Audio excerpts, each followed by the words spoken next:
In this video, we're gonna talk about if I were to become a fast swimmer with zero experience, this is what I would do. I'm Lukas Siska, welcome to the channel. I'm so glad you're here.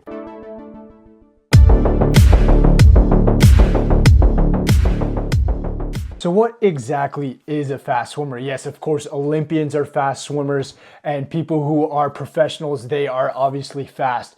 But if you've never swam before, fast to you could be a relative term. So to make it more specific, in this video, I'm gonna talk about getting to sub 130 per 100 meter pace or faster if you're starting from zero. We're gonna talk about a roadmap on how to get there, totally from scratch, all the way up to some pretty impressive paces relatively quickly. You can do this, people, within 6 months if you're dedicated and ready to work. The first thing that you need to realize is that you need to have the correct mindset when it comes to becoming a better swimmer. I see so many people often talk about wanting to be a better swimmer, but then they don't actually do the steps it requires to become a better swimmer. We'll go back to that mindset. If you have the right mindset and to know that it's not going to happen by itself, you have to take steps in order for it to happen. You've got to make a schedule. The biggest thing that will hinder your training is if you just train randomly. And if you're a working person and you've got a family and you've got kids, you can't just tell yourselves that, hey, I'm gonna go to the pool on this day if the door opens up and I'll probably just, swim this amount of laps. Guys, that will help you initially if you've not swam ever. But if you really wanna speed up the process, you need to create yourself a schedule. Actually, you need to have a system. Yes, even if you don't know what you're doing, you can become better much quicker if you just create yourself a little training pattern, a little training system. Tell yourself that on Monday, I'm gonna go to the pool and swim this much. On Wednesday, I'm gonna go to the pool and swim this much. I'm gonna go at this time, no matter what. And yes, sometimes life gets in the way and that just happens. But if you say, no matter what, at the start of the week, I'm going to swim this time, and this time, this day, there's a much better chance of it happening. And it's actually been statistically proven that if you plan your training week, there's a 40% increase in productivity, meaning 40% quicker will you improve when it comes to your performance. And that's what we want. That's what we want to do. So a training system is very important. And I'm a person who believes in a system so much that I named my business Siska Training Systems, because it's when I found out that when I implemented a training system into my regimen, that's when my performance skyrocketed. Now, I used to be a professional triathlete, and in that sport, more than anything else, you need a system because you're training 3 sports, but it also is true for a single sport. Secondly, I want you to realize that technique is very important in swimming, and you can get a lot of free gains just from simply adjusting your technique. But if you're starting from zero and you don't have any experience, the thing that I would recommend to you focusing on the most is learning how to become buoyant in the water so that when you swim, it becomes effortless and it's not a fight and it's not a struggle. New swimmers usually have a problem with breathing. They have a problem with kicking. They're too tense and too tight in the water. And this all can be alleviated if you just learn how to become buoyant in the water. And I'm going to quickly tell you how to do that right now with this image I'm about to draw. People usually come in and when they swim, especially if you've never swam before, this is the water right here. They naturally end up swimming like this. This is a person, all right? Here's the head, here's the feet, and the arms are flailing about here. This is 98% of new swimmers. They somehow end up like this when they try to swim more than about 20 meters or so. Okay, and this is the hardest position to be in because you're fighting the water. You're just losing so much energy because it's so inefficient, and it's just a ripple effect. When you're like this, you can't breathe right, you can't kick right, you can't pull right, and when you do try to pull, it's just making you tired. All right, and so people get stuck in this position right here because they just get frustrated. They start working on all the wrong things. They think, oh, I need to first quickly learn how to pull my arms correctly. I need to learn how to kick correctly. I need to learn how to time my stroke. No, that's all important. But in the beginning, it's worth diddly squat unless you learn how to first become buoyant. And there's an easy trick to it. And at the end of this video, I'm going to show you how to do it in the water. But for right now, all you need to realize is that you need to extend your body to the max and that will cause you to be the most buoyant, all right? And when you're extended to the max, stretched out as much as possible from head to toe, your body will go from this position to being right here in this position. And this position right here is where you feel the most effortless and feel the most buoyant, and that's when everything becomes a lot easier. Guys, when you're buoyant, you can do all those little things that I just talked about. How to put your arms in, how to take a breath without catching water. You know, that all becomes a lot easier when you learn how to become buoyant. So that's the thing I recommend first. If you're starting from scratch, focus on becoming buoyant. I'm going to show you how to do that at the end of this video in the water. People get hung up on technique and then they don't progress any further. Guys, technique is important, but it's not enough. You know, I see so many triathletes, they ride hundreds of miles on the bike and they run miles upon miles on the run, but then their swim training involves just focusing on technique twice a week for 30 minutes in the pool, and that's it. And they say something along the lines like, you know, until I get my technique right, it doesn't make sense to train the swim, you know, and that is the biggest lie ever told. Guys, if you get your swim fitness up, the technique will become so much easier to execute, because guess what? If you have bad swim fitness, you can't even do the proper technique. You know, as you pull through underneath the water, to have a high elbow like this every single stroke as you pull through, that requires swim fitness. And if you have no swim fitness, maybe you can do that for a length or two, but after a while, your swim muscles start tiring and that elbow starts dropping, and all of a sudden you're grabbing no water. So if you try to do good technique hand in hand with proper swim training, your swimming will explode. So don't get hung up just on doing technique alone. And guys, if you want to know your true swim potential in this moment, I want you to take my quiz and we'll give you a score to let you know. Look in the comments below, click the link and find out. And that leads me to my next point. Guys, whether you're an experienced swimmer or not, volume will increase your performance in swimming like nothing else, all right? Volume will make you a better swimmer. What do you think is gonna cause that 130 pace quicker? If you swim for 52 weeks, week in, week out, 3 times a week doing maybe, let's say 500 meters of technique work, or you swim 52 weeks swimming at least 10 kilometers per week, what's gonna produce the better performance? And if you have the time to recover and the time to do more, what if you don't swim 10K a week, but you swim 20K, 30K a week? Guys, the volume that you do is in direct proportion to how quickly you can become faster at swimming.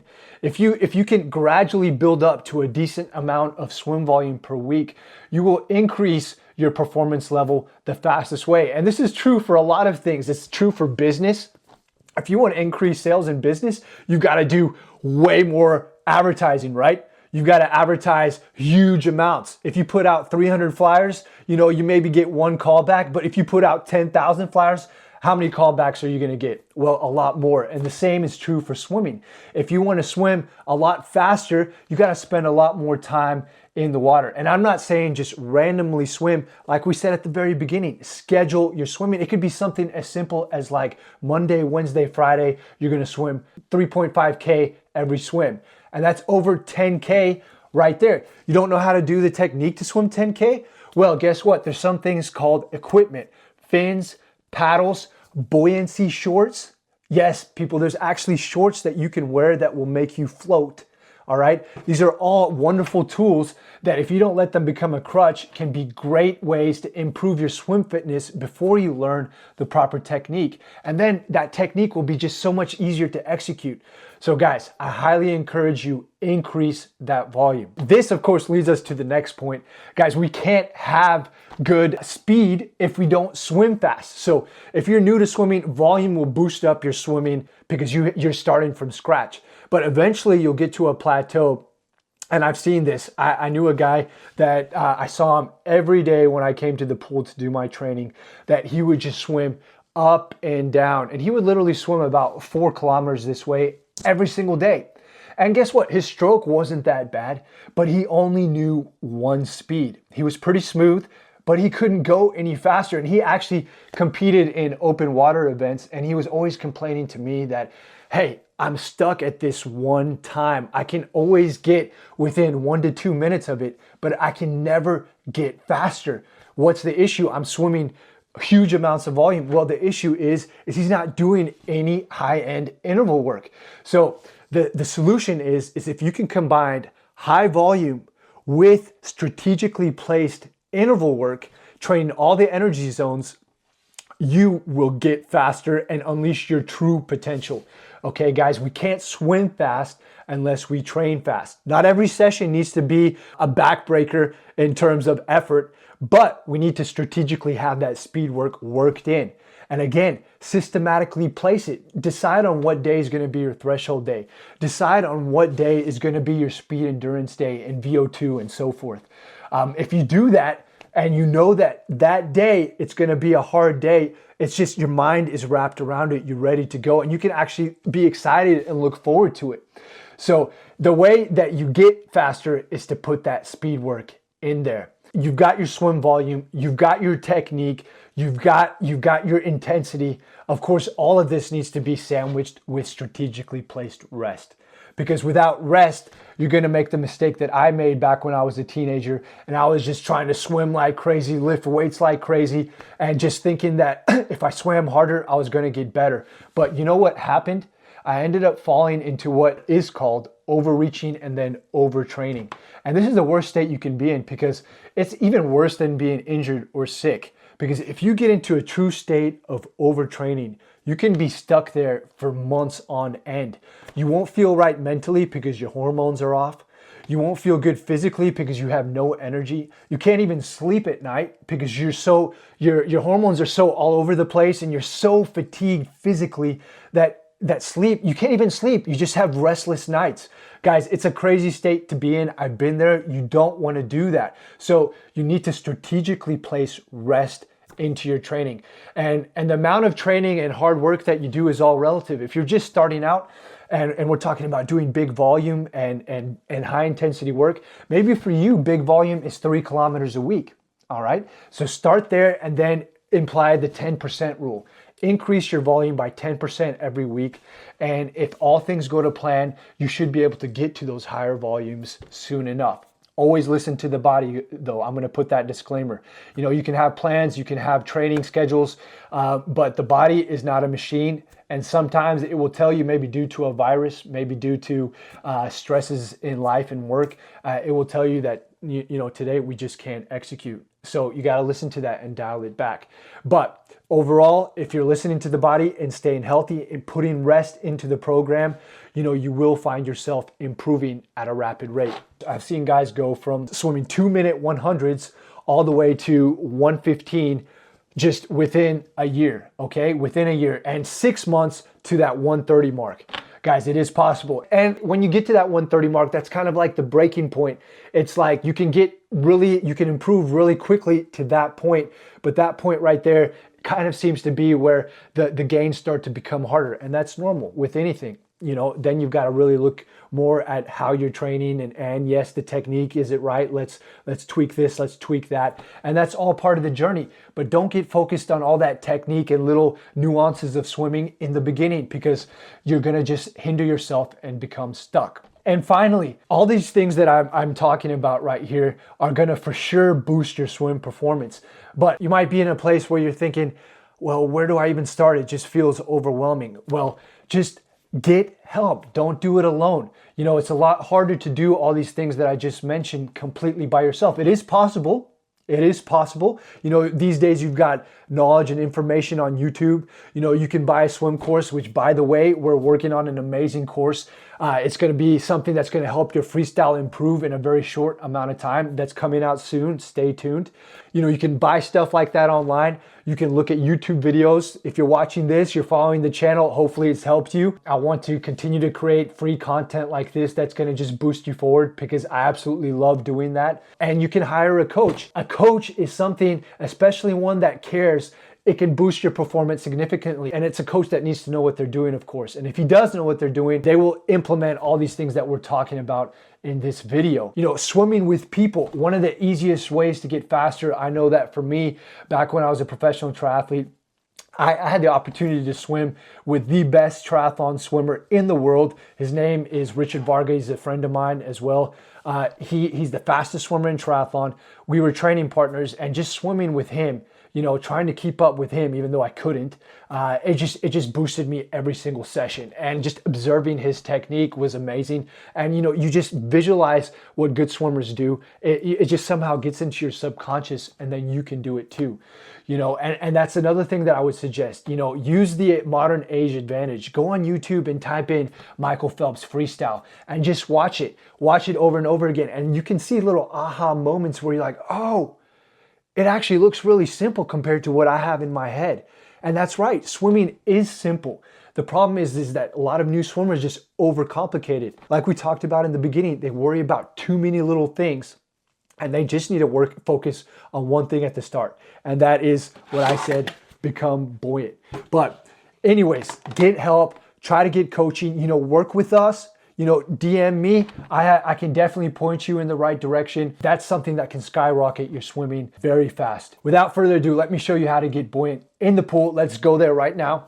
When we're completely stretched out, that's when we become most buoyant. And we want to do all our actions in swimming from that stretched out, buoyant position. Because the more buoyant you are, the less work you have to do and the less tired you will become. So in this drill progression, I'm going to show you the step-by-step drills that will lead us into getting super buoyant. We want to have our arms and our chest fully extended. Look at me right here from the front. I'm completely extended. You can see how I'm even sucking in my diaphragm a little bit. My shoulder blades are totally flat within my back, and that pushes my chest out, which causes buoyancy. We want to be in that position when we're swimming freestyle, front crawl. So we're going to go from that extended position, and we're going to do it on the wall first. Notice how my lower half rises up when I become more extended. And this is despite the fact that I have a very low fat percentage in my legs, which you would think would cause sinking. All right, after bragging about my low fat percentage, let's see if I can put it into action. We're floating, guys. Here we are. I want you to push away from the wall. Try to reestablish that extension and gently kick yourself back to the wall. And let's do it again. Keep that extension. You'll feel that body rise to the surface. Oh, it's so nice when we start feeling effortless.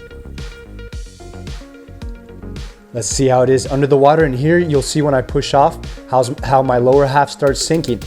But we got to extend and it rises right back to the top. Yes, that's what I'm talking about. Staying right at the surface. I'm happy, man. Now let's go to step 3. Same thing, except now we hold the kickboard. Guys, don't fret about this kicking. I'll let you know a secret later on in the video. Yes, follow us on Instagram. Just take a breath and go back down. Step 4, we're going to add one arm. Keep the extension even though we added the arm. I'm staying as stretched out as possible. Slow motion, extension stays. Everything's looking really simple, guys. Step 5. Let's do the same thing we did on the wall. No board this time. Under the water, you can see that I'm fully extended. And guys, you'll notice that I stop sometimes, and that's just to establish. There we go. Stop to establish the body position, to feel it. If you need a breath, just take one and go back down. And that'll also be another opportunity to reestablish body position. It's good to do that sometimes when you're doing these drills. No board. Let's add the arm just like we did with the kickboard. Here you can see underwater the extension of the arm that I'm not using. It's helping me stay afloat.